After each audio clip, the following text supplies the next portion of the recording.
Okay, and welcome to episode 8 of the Bat, Fox, and Flux Tavern. This week we will be discussing Feats, which unfortunately will probably be just as boring, if not more so, than skills, but it has to be done because it is important.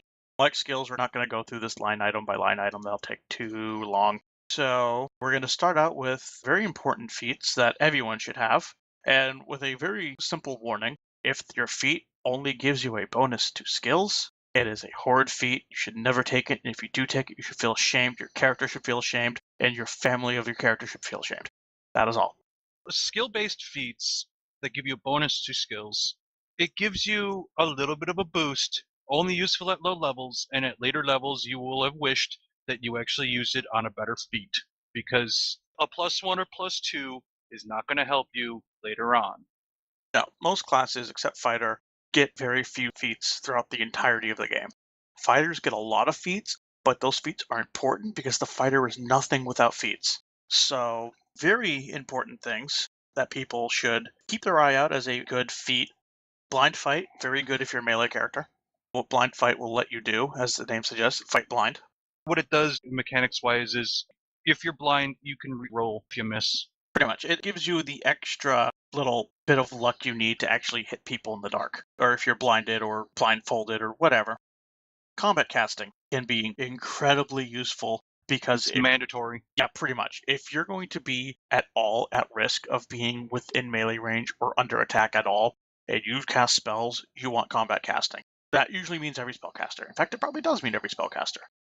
Wizards can get away with not getting it right away, usually because wizards generally don't get up very close. They have a lot of very long-range spells that can often outrange most bows, so they're usually pretty far in the back, but at low level, they're sometimes pretty close. It's kind of hit or miss whether or not your wizard wants it, but definitely clerics need it, paladins need it, because paladins also cast spells, but they'll be casting it in melee. Rangers who specialize in melee combat need it. Druids who get up there in the fray need it. If you're going to be within attack range of anything, you need it because it gives you a bonus to your concentration checks when you're basically under fire. And that's very important because if you fail that concentration check while you're in combat, your spell just fizzles and is wasted. And as we went over back when we went over magic and when we went over different classes, spellcasters have only so many spells, so they don't want to waste them. Improved initiative. That's a good feat to take if you either don't have any other feats to take or you don't know what feats to take. Obviously, it improves your initiative. Your initiative is the number you add to your roll at the start of combat to determine what turn your turn is. Basically, it lets you act quicker in combat. It puts you higher up in the order. Every single tank should get combat reflexes. Lets you get more attacks of opportunity based on dex score. Combat reflex is also useful for rogues because it gives them attacks of opportunity more often, and I think rogue backstabs. Only if combat advantage. That could work if they pass through a square that grants the rogue flanking. So if you're holding a choke point and the only way through is between your rogue and another character, and your rogue has that feat, he'll be able to backstab pretty much anyone who goes past him, which is incredibly useful. It actually sounds kind of broken. I'm going to have to play with that at some point. I've never really thought of that before. If your character's the giant bruiser, you should always grab power attack. Also, endurance is good because endurance leads to Die Hard. Die Hard is great for most anybody, but mostly for tank or the main damage dealer, because when they would normally be knocked unconscious by being at negative HP, they get to remain conscious and keep moving, or they can pull themselves back and get healed. Not only that, but you don't have to worry about bleeding to death, because when you drop, you are automatically stabilized. If you're a very mobile character who's going to be moving about a lot, you should get dodge. Dodge is a bonus to armor class against one target. You pick a target that you're basically watching out for an attack and you're ready to dodge that attack, and you get +1, which doesn't sound great until you then get the mobility, which requires dodge, which is attacks of opportunity now have a harder time hitting you, which also in turn leads to spring attack, which lets you move before and after melee. So you get sort of a skirmisher thing where you move in, you hit them, you move out. And because of your +4 against attacks of opportunity, they're not going to hit you when you jump back out. Right. Which is incredibly useful for rogues when they have that opening to go in and backstab, because it lets them then pull away out of danger. Eschew materials allows the spellcaster to ignore spell components that cost less than 1 gold, which pretty much means all your low-level shit. Don't worry about material components, which is a godsend because I hate dealing with material components. a bit of hair, bat guano, some pitch, some ash, some this and that, the other thing. Fuck it. And the DM hates it as too, because he has to price all that It's shit. not even, no, because it's all less than 1 gold anyway, so it doesn't matter. It's just keeping track of your spell materials is a bitch. Yeah. Shoe materials lets you bypass that, ignore the crap things, and all you got to worry about is the expensive stuff. My point being that on the other end of the spectrum, you have a hard time keeping track of it. The DM has to keep track of how much that stuff costs. Which ones cost a copper? Which one costs 2 copper? Which one costs 3 copper? Keeping track of that's just as annoying because they're not priced in the book. So you not only have to know which materials your spellcaster requires, you have to keep in your head how much they cost so that they can constantly stock up. Or even if it's just to remember that to fully stock up their material pouch so they have enough of everything to deal for so many days, it costs X amount, which is usually how I find most DMs do it. All of your stuff costs like 2 copper. Every time you go to the shop, you pay 2 copper and you have like 3 days or 5 days worth of materials for all your spells. Make sure you remember that it's only for 1 gold or less. Do not be the person who tries to use it for things with more gold. Do not try and eschew materials on Wish. If you do that, your DM will bitch slap you. That, or he'll let you cast the Wish and it will immediately monkey paw no matter how innocent, no matter how well worded. Actually, I think there's actually a table for things like if you cast Wish wrong or do Wish wrong. There's a whole table, I think, for things that will go horribly wrong. Other good feats, all tanks should grab combat expertise, because even if you know you can't hit something, because granted you might not, because tanks don't have that great of attack bonus, you can trade down your attack bonus to get an AC bonus for the rest of the turn, to make yourself a lot more tanky. If you're ranged, especially rangers and things like them, point blank shot and feats that come off of that, very useful.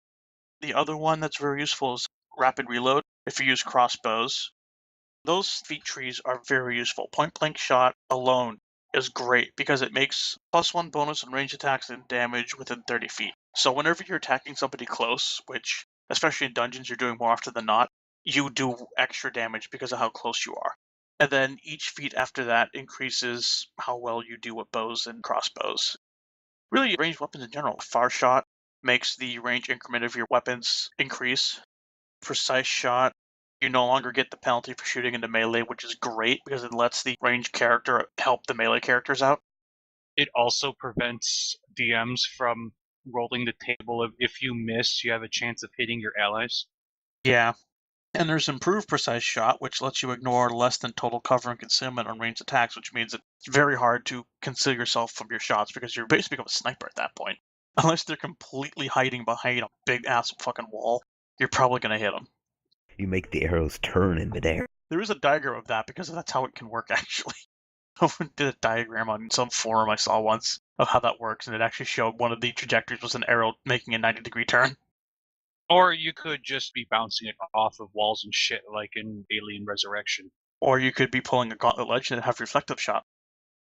Quick draw is really needed if you're going to be in melee combat at all, no matter what class you are. Because if you take any combat maneuvering at all, you need to have quick draw. In fact, crossbows with rapid reload is great because on your first turn, it lets you pull out and load your crossbow. Yeah, because otherwise you're going to take a standard action just to get your weapon. Unless you always have your weapon out and prepared, like a good adventurer. If you're ready to clobber the first fucker you see in any single dungeon, you're always ready. That is true. Every druid should grab natural spell, so you can be a bear that erupts with insects whenever you fight. There is a very famous picture of a Tyrannosaurus Rex shooting magic out of his hands that just simply says, high-level druid, this is what it looks like. Natural spell lets you cast your spells while in wild shape, which is amazing. Another good one if you're the person with survival is to get track, especially if you're a ranger, because rangers get that for free, which allows them to, as it says, track. You get to follow tracks and things with the survival skill. If you don't have a ranger, anyone with survival should pick that up so that you're not without the ability to track somebody.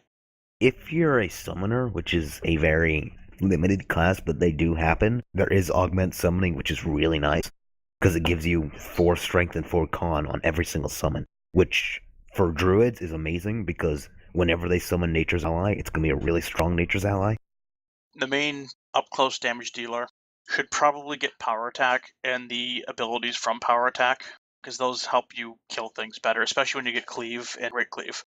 Cleave, every time you kill something, you get to make an attack against another opponent within melee range. Great cleave lets you do that until you stop killing things, which is kind of funny sometimes. And if you're a monk, you're pretty much stuck doing the improved unarmed strike tree. You just gotta do it. You're a monk. Combat expertise is also good for main fighters, want to point out, because of whirlwind attack. I think that's mostly it. There are a few. Spell mastery is good for wizards because then you can not have to prepare some spells. You just know them. So if you're finding you need to cast Fireball a lot, just spell mastery Fireball, and then you're good on that one, and you don't have to worry about preparing that one. You can just cast it. If your campaign involves a lot of using mounts in open spaces, usually that only happens much in a military campaign. Definitely get the mounted combat feats if you're going to be doing a lot of mounted combat. There's the weapon focus feats, which, if you're planning on being a specialist with one weapon, you should probably grab them. It makes you amazing with one weapon. The problem with that is you can only take weapon focus. You can't take the other ones unless you're a fighter. For pretty much every single rogue, and maybe some combat wizards, and most rangers, grab weapon finesse. If you're a person that's going to be in Anyone who's combat, dexterity based. yeah, and you don't have a lot of strength, grab weapon finesse.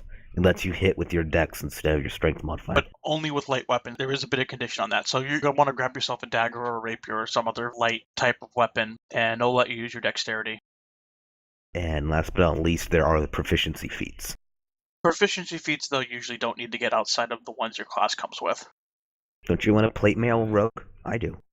There's one more that people like to use, but I say hell no. 2-weapon fighting. It is not worth it. 2-weapon fighting. It sounds cool in core D&D, but it fucking blows. Don't waste your time on it.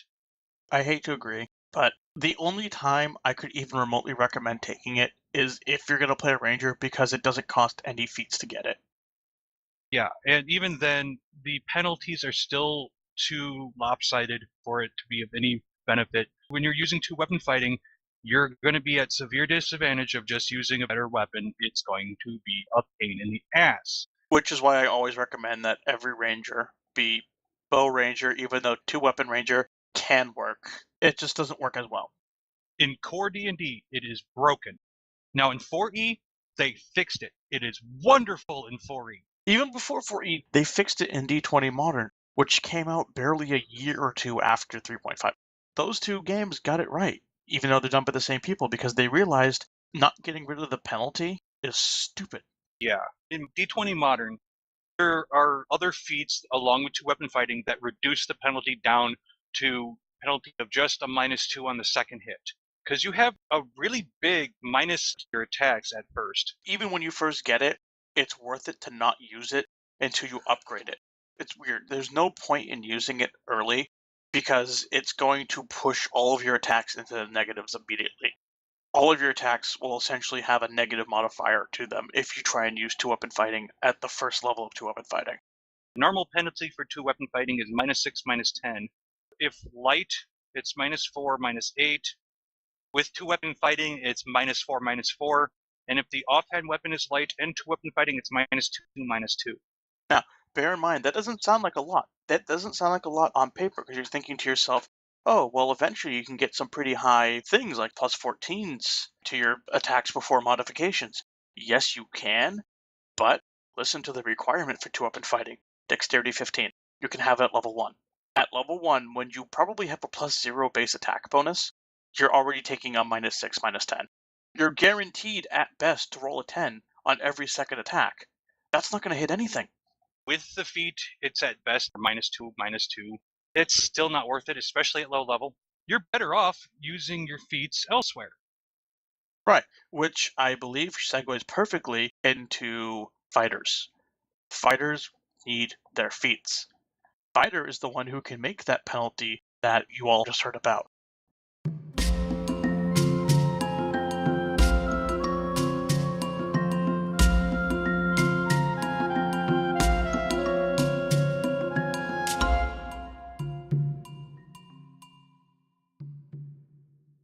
Fighter on face value is generic.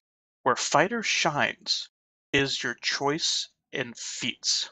He's the one who's going to take some of the more specialized feats. For example, If you use any sort of a weapon that can make a trip attack or a disarm attempt, you will take combat expertise because you can improve your disarm and improve your trips so that your fighter is constantly off-balancing his opponents, taking their weapons away, knocking them down on the ground, and opening them up for basically free crits. That's a very valid and sometimes terrifying fighter build.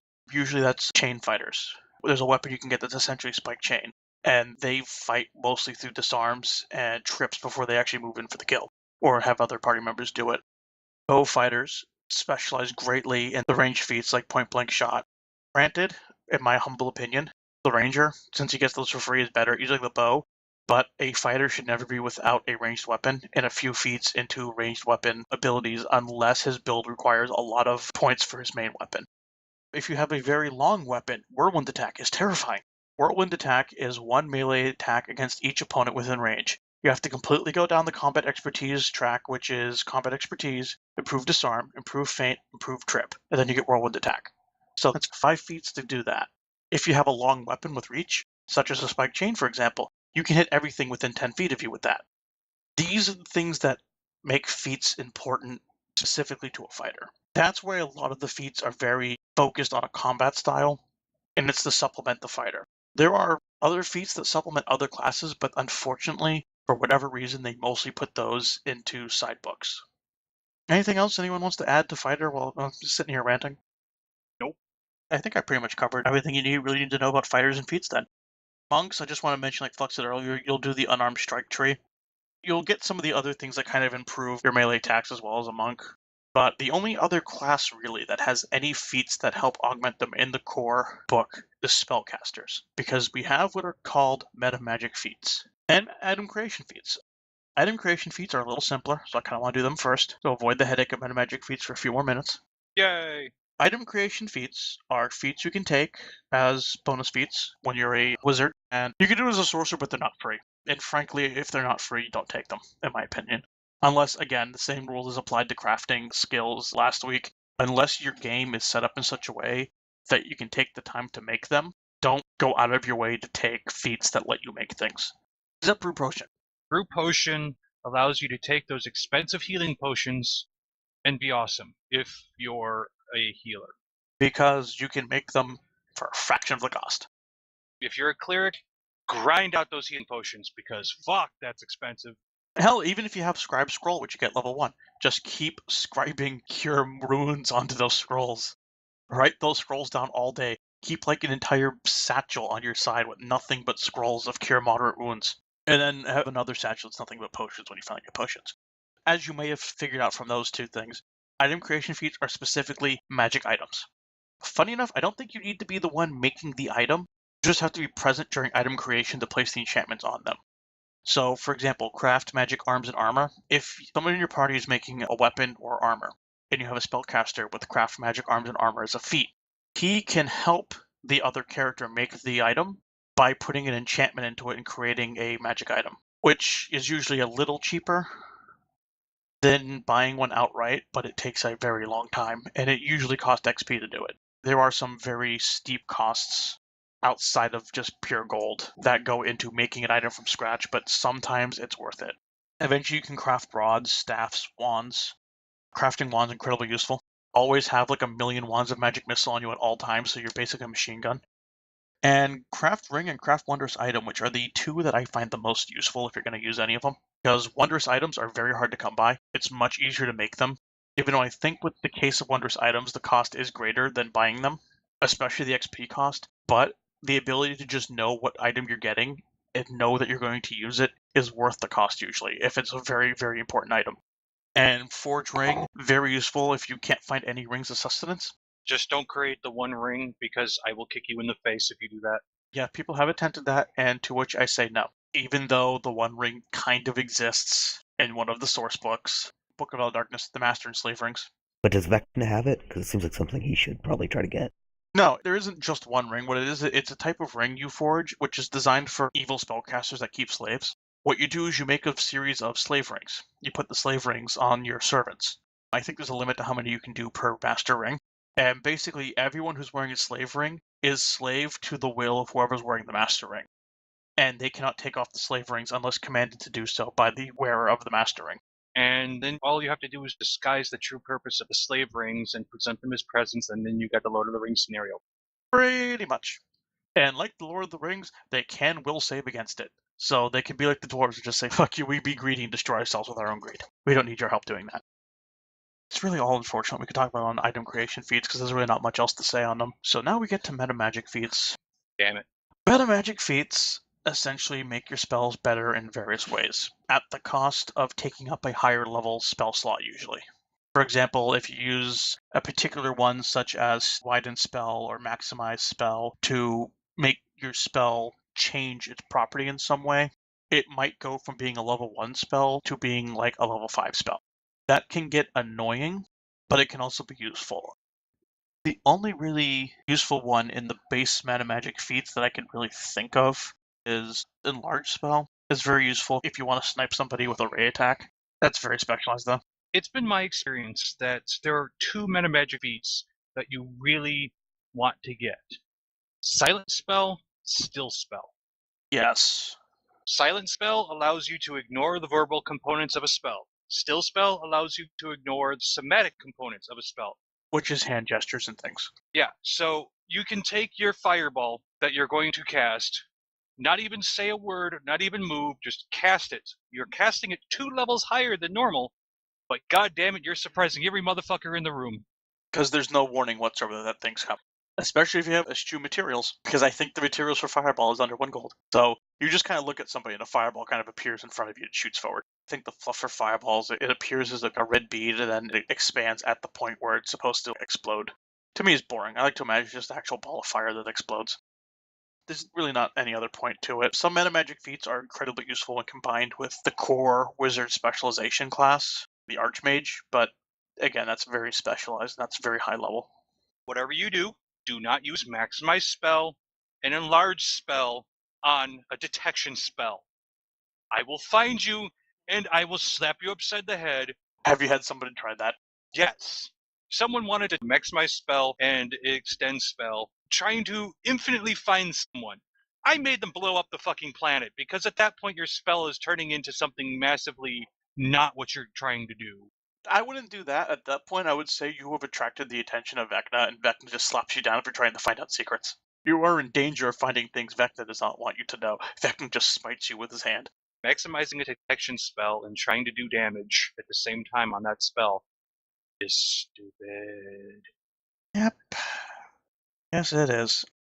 I literally have nothing else I can really say on feats other than leadership, which we agreed before the show is a skill that really deserves its own little talking point.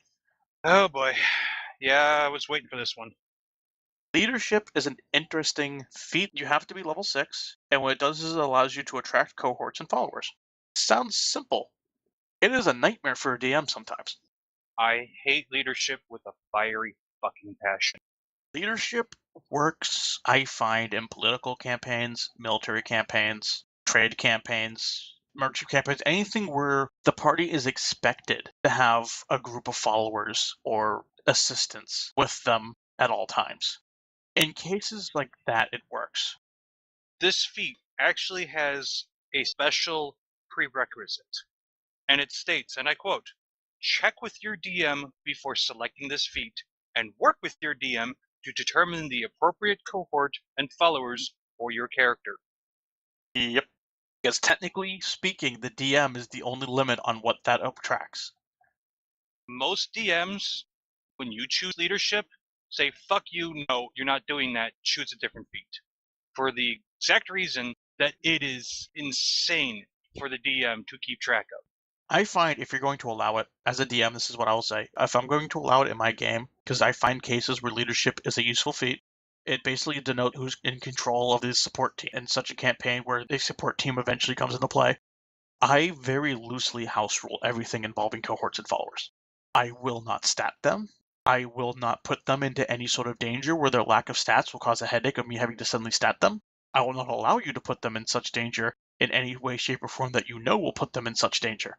I will not let you use them as cannon fodder, unless cannon fodder is exactly what they are in the event of a military campaign, in which case I will just do a generic dice roll. I'll usually do a D100, and I'll have a table set up pre-planned for exactly how well your group of soldiers or whatever you sent does. And I'll modify the roll based on what I feel are the factors helping or deterring their success.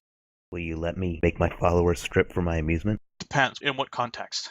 And I make them take it off while I rain money upon them. In what context? What is your character? What is your alignment? And what are the followers in specific? Can my paladin play pachinko with my ranger followers' boobs? No.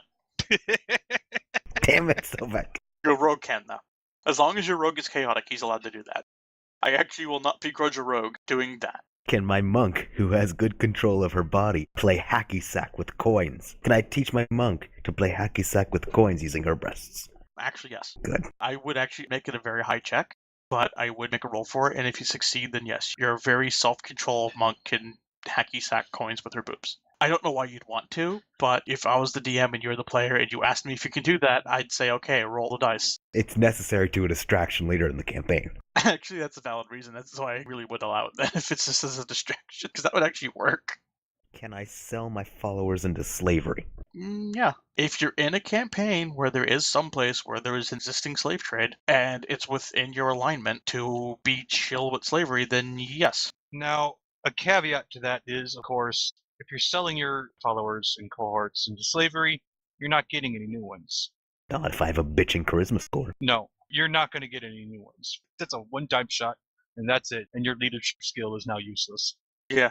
Things I've used leadership for in the past. This was granted in 4th Ed, and it was a very homebrewed game for 4th Ed. And my warlord, who was the one who was given leadership, had a group of farmers turned bandits that he did a badass intimidate check on that just made them cower before him. And then I immediately made a leadership check while they were cowering to make them follow me, and I actually trained them to be elite personal bodyguards whenever I was in the city. That's something you can use leadership for, if your DM allows it. I couldn't use them in actual adventuring. They had to stay at the city garrison. On that particular campaign, we were all pretty high-ranking people within the city. My guy was actually general in the army at that point in the story. And they could be my bodyguards in town. They could help me with town encounters, which in that campaign were usually very weak, and NPCs could easily handle themselves in them. That's a good use of it, in my opinion. It fits the fluff of the character, it fits the fluff of the world, and there were restrictions on it. What you should not be using it for is just free cannon fodder to throw at traps. Because I've had people try that in games I've been in and games I've run, where they use leadership to attract very gullible people like the fan in fucking Oblivion, who comes to you every time you beat the fucking grand champion in the arena, and just tell them, okay, go through this hallway and see if there's traps. It's a still use for your followers, but I've seen it done, and I cringe. If you need to do that, either A, buy a cow and send him into the dungeon, or B, offer some urchins money and tell them it's in the dungeon. There are much better ways than followers for that. Leadership is just one of those things where check with your DM and keep fluff in mind, I feel. Leadership works best when fluff is kept in mind. You don't want leadership in a dungeon crawl. You do want leadership in one of the campaign types I mentioned before, but you don't want to be attracting orcs and giants and shit in the middle of an espionage campaign, because they're not going to be very useful followers in an espionage campaign. They'd be great distractions. They would be great distractions, but that is like their one use. In an espionage campaign, I get a giant follower, I'm going to tell him to strip down and run through the town naked as I rob everyone. I imagine you would, Flux. That sounds exactly like what you do. You don't want to attract a bunch of farmers in a military campaign. Unless you're willing to put the time, like my character was, to train those farmers to actually be useful in combat, then bear in mind the type of campaign before you ask your DM for a particular type of follower. In fact, usually I find if I am going to use that feat, I will outright ask my DM, what can I pick from? And I let the DM look at his own notes, look at the things that I don't know about, and make the best choice for me and for the campaign. What will be beneficial down the road that I can't necessarily see, but makes sense at the time and pays off in the long run. That's just my little tidbit on leadership. Any closing thoughts? Just that we have a few more beats to go over that we did miss that I really should be talked about briefly. Improved turning allows you to have an extra level for turning checks, which is extremely helpful when you're a cleric, because the turning table is a bitch and a half when you roll for it. And having a +1 level for turning checks is very helpful. I would like to add, despite the name, It does work with Rebuke as well if you Rebuke instead of Turn. Despite the name, it applies to either. Yes, extra turning allows you to rebuke or turn 4 more times per day. Very helpful again. It's incredibly helpful, especially if there's a lot of undead in the campaign. Run allows you to run at 5 times normal speed, plus it gives you a bonus to jump checks with a running start. Very useful if you're tracking the orcs to Isengard. Yes. And then there's one that gets into a lot of arguments over toughness. Toughness gives you +3 hit points, and you can take it multiple times, and its effects stack. Problem though is a lot of people try to say that it should be +3 hit points per level per use of the feat. And in other systems it is, but in core straight 3-5, it's just a flat 3 hit points. That's it. I actually want to explain that because I've mused over this on both sides of the arguments over the years. And I eventually came to peace when I kind of went into the whys of why it works one way in one system and works the other way in the other system. And I found it directly relates to the maximum number of available hit points.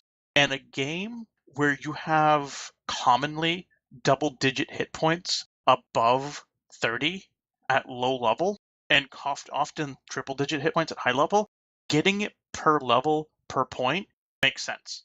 And a game like 3.5, where you're probably going to have single-digit HP at first level, you might even have single-digit HP at second level if you roll really bad, and at most you'll maybe break 100 by the time you hit level 20. It's very rare to have very high hit point values in 3.5.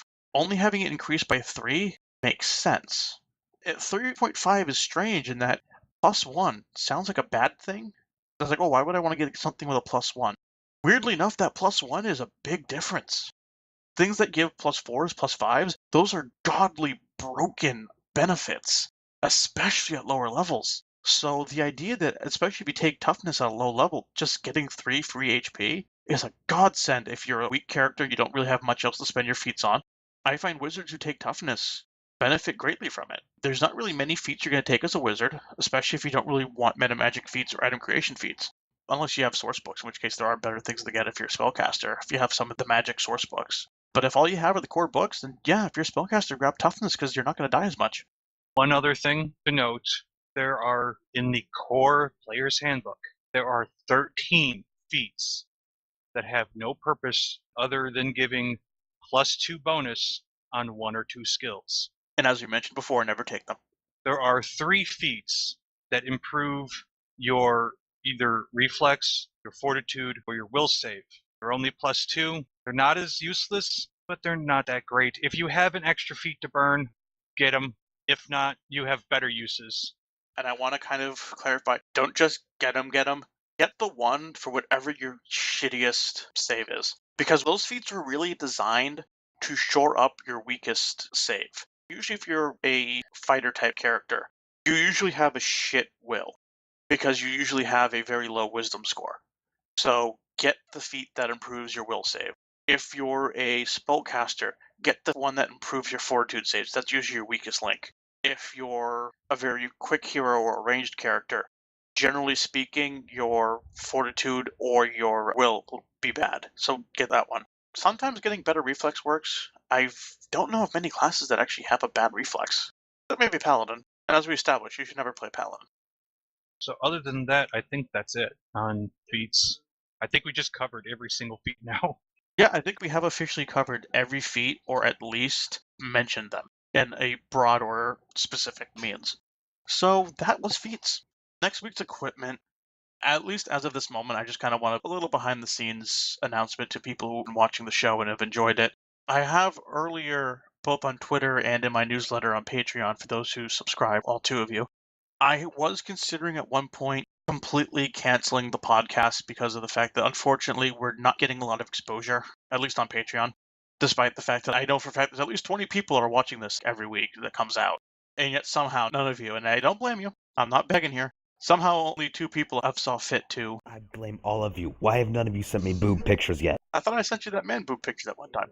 It's a boob drought over here. Boob drought. I can't water my crops. Unfortunately, as people will see on my Patreon, I only get about $11 a month. And at minimum, I was hoping at least hit 30 to kind of supplement my complete and utter lack of income. I've decided that, just on the record here, for everyone to know, this particular podcast will be spared any sort of trimming of the fat I do as a result of Patreon's low support, not justifying the hours I put into stuff behind the scenes and all that. So Derp Talk might be cut after its first season. That's okay. Derp Talk's horrid. Derp Talk is horrid, but it's fun. Don't watch Derp Talk. It's just some abomination of a podcast. Abomination of a podcast, but for some bizarre reason I love it. I don't even like doing it anymore. Just stop watching it. I know. And I might completely remove streaming entirely from my Patreon, and all this will be decided shortly after New Year's, probably. Don't be surprised if after New Year's, when Season 2 comes around, this is the only thing that I'm doing, and the only thing my Patreon was supporting will be this particular podcast, the Bat, Fox, and Flux Tavern. Because this one I enjoy. I really enjoy it. There's a lot of material to cover. We're not going to be at a loss for materials for a long time. And I'm actually getting views on this. Granted, it's only about 15 to 20 views every 2 weeks, which is our release schedule, but it's something. Everything else, I don't really get any stream views. Even when I did stream regularly, unfortunately, I don't anymore. Being married does kill one's free time for streaming. But yeah, I just wanted to put that out there for everyone to know going forward with the podcasts and everything else, for those who care. But that's it for Feats. So I'd just like to say thank you all for watching yet again. Next week is equipment, as we mentioned. And if you'd like to see more of us outside of the podcast, we all have Twitch accounts and varying levels of regularity when it comes to streaming. Red Fox has his at twitch.tv/redfox_nightfox when his internet connection's working. I swear to God, as soon as my internet connection's coming back, I got some awesome stuff to stream. I swear. Definitely check him out. He streams Mondays through Fridays, midnight Eastern time, till about 2 in the morning Eastern time. Flux also has his at twitch.tv/fluxen. Really have no idea what Flux has been up to lately besides Alien, and you've taken a break for that because of that horrid hospital. Myself at twitch.tv/SovekOnivris. On the rare occasions I stream, if you really want to know when I stream, just keep an eye out on Twitter, on either my Twitter or LordCat. I'm friends with LordCat, and he helps me get exposure on my stream on those rare occasions I do, and he'll retweet anytime I'm streaming, as he does for all of us. He's a cool guy. And if you want to directly support the podcast and hopefully help fund better equipment, better sounding audio stuff, which you won't hear it because we have a very good editor in Red Fox, but there's a lot of background noise that gets picked up because I have a very cheap headset. More professional equipment would probably help greatly in his editing efforts. I are a good editor, but it drives me fucking nuts. Please, if you care about the plight of the editor, please donate at Patreon at patreon.com/SovekOnivris. That's it. I hope you all enjoyed, and we'll see you again in a couple weeks when we go over equipment. I almost forgot for a second for some retarded reason. I am Derp. Okay. I'm leaving that in. We're leaving that in. Goodbye, everybody.